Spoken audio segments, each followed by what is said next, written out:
Сегодня мы хотим поговорить о том, как пишутся стихи. То есть не то, что прямо как пишутся стихи, а о каких-то таких деталях, которые очевидны, но которые как бы скрыты иногда от глаз людей творческих. Речь идет о конкурсе современной коми-песни «Василей», который проходит в Республике Коми каждый год в начале января, и на этот конкурс собираются поэты, композиторы и исполнители современной коми-песни. Ну, там работает жюри, работают зрители, как обычно, и не всегда мнение жюри и мнение зрителей совпадают, но это, это наверное, правильно, это, наверное, так устроено в жизни, что э, есть каноны, по которым как бы судят жюри, да, но они не всегда.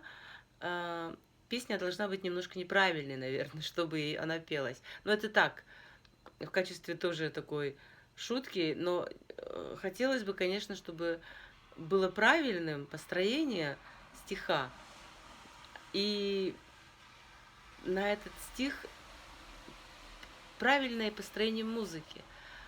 То есть я говорю о том, что почему-то очень часто получается, что из мажорного стихотворения, из задорного, веселого стихотворения получается минорная песня. И для меня это непонятно. Или из минорной стихотворения получается мажорная, мажорная песня. Для меня это очень непонятно и как-то не очень мне укладывается. Я всегда думаю, вы что, не слышите? Ребят, ну это же другое, это же совсем разные вещи. Не знаю, почему так происходит, но тем не менее. И второй момент, который меня всегда очень сильно смущает, хотя мне говорят уже много лет, что это нормально, я много лет считаю, что это не совсем правильно. А вот представьте русское стихотворение, ну, любое возьмем, детское. Наша Таня громко плачет. Это простой хорей. Ударение падает на первый, третий, пятый слоги, назовем это так, или стопы стихотворения. И попытаемся прочитать его таким образом. Наша Таня громко плачет. Я думаю, что ни один русский здравомыслящий человек так это не сделает, не прочитает. Потому что это неправильно, это некрасиво, это невкусно, это ломает все. В ситуации с коми-языком мы сплошь и рядом видим, как ударение с первого слога переносится на второй, на третий. Смысл не меняется. Смысл не меняется абсолютно, потому что в коми-языке нету такого закона, чтобы менялся смысл. Нет. Но, на мой взгляд, меняется, скажем так, вот нутро стихотворения, вот это вот нутро языка. Вот не зря же язык живет в такой своей нише, в такой языковой нише, в такой ритмообразующей нише, ритмообразующей какой-то протяженности. То есть, если язык первоударный, то навряд ли музыкальное ударение может переносить ударение словесное на другую часть стопы и делать стихотворения не первоударные, а, скажем так, второударные или ямбическим. И, например, когда там звучит текст «Щик-то лок, ты смечанывка», значит, в село пришла красивая девушка, мы можем запросто поменять так. Не так вот, как «Щик-то локтис мича нывка», а можем написать песню и сказать «Щик-то локтис мича нывка». Вот мне не нравится. Вот честно скажу, мне так не нравится. Мне нравится, когда написано стихотворение, и оно музыкой поддерживается, она музыка его заводит, это стихотворение, она в его вскрывает музыка, она вскрывает его образы, его какие-то эмоции, чувства, вот то, что сокрыто в этом, вот в этих буквах, словах, Музыка должна помогать вести, но не ломать строй стиха. Ну, не ломать строй с первой ударности, переносить ударение на последний слог. Невкусно, некрасиво. И любой человек, который чувствует язык, скажет точно так же. Не надо этого делать, я вас очень прошу.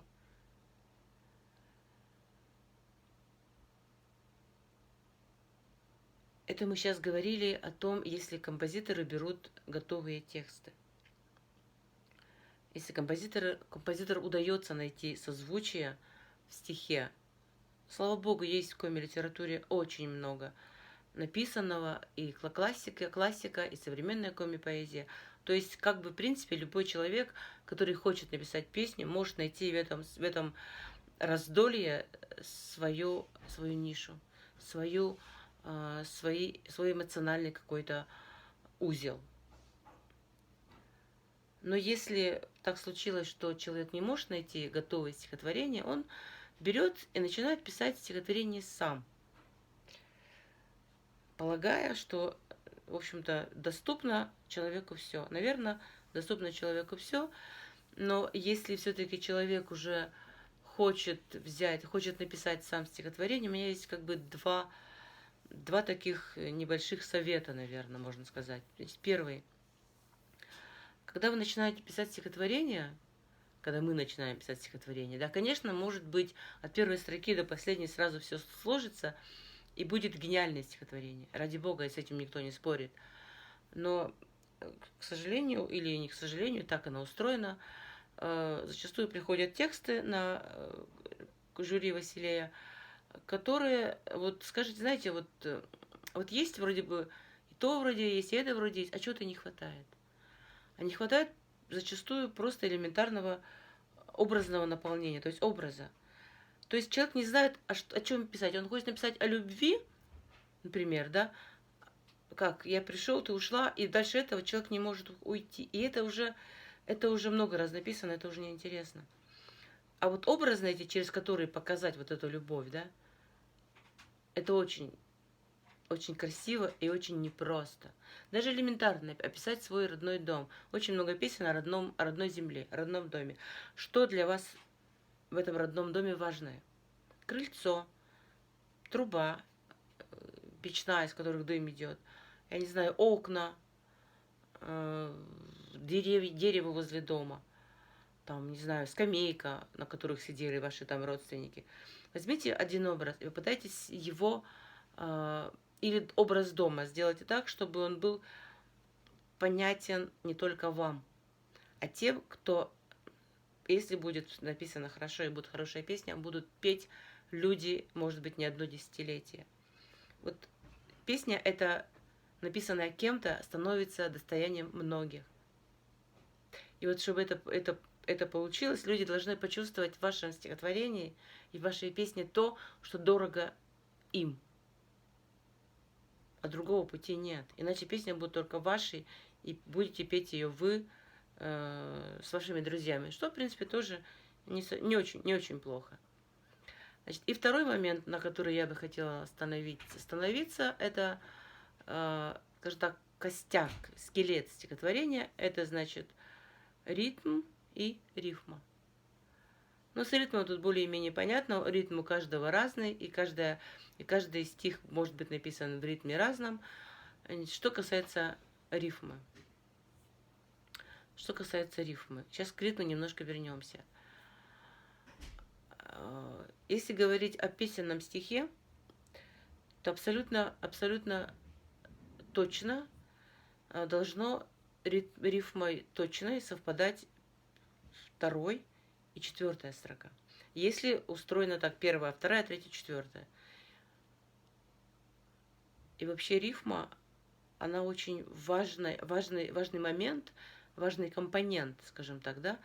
На этой рифме и на ритме держится строфа.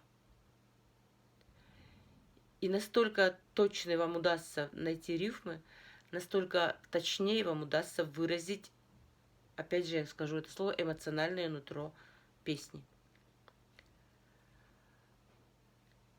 И возвращаясь к ритму, скажу только единственное.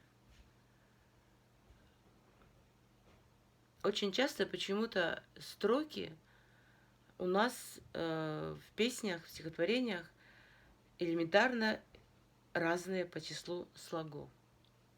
Я всегда говорю, если сложно понять ритм стиха, вы просто возьмите, как вы разделили стихотворение. Первая строка рифмуется с третьей, или первая со второй, третья с четвертой. Возьмите, почитайте количество слогов. И у вас должно быть одинаковое количество слогов в тех строчках, которые рифмуются. Первая, вторая или первая, третья, вторая, четвертая. Если в первой строке 10, а следующая идет рифма в третьей строке, тоже должно быть 10 слогов. Просто это очень простой способ, такой, наверное, наивный, такой, наверное, непрофессиональный, но думаю, что это самое главное, если начинается сбой ритма. Просто привести сначала ритм в форму. И не думать, что музыка, ваши ритмические перебои, ритмические недочеты закроет. Музыка-то, конечно, закроет. Но лучше станет от этого кому? Точно не вам.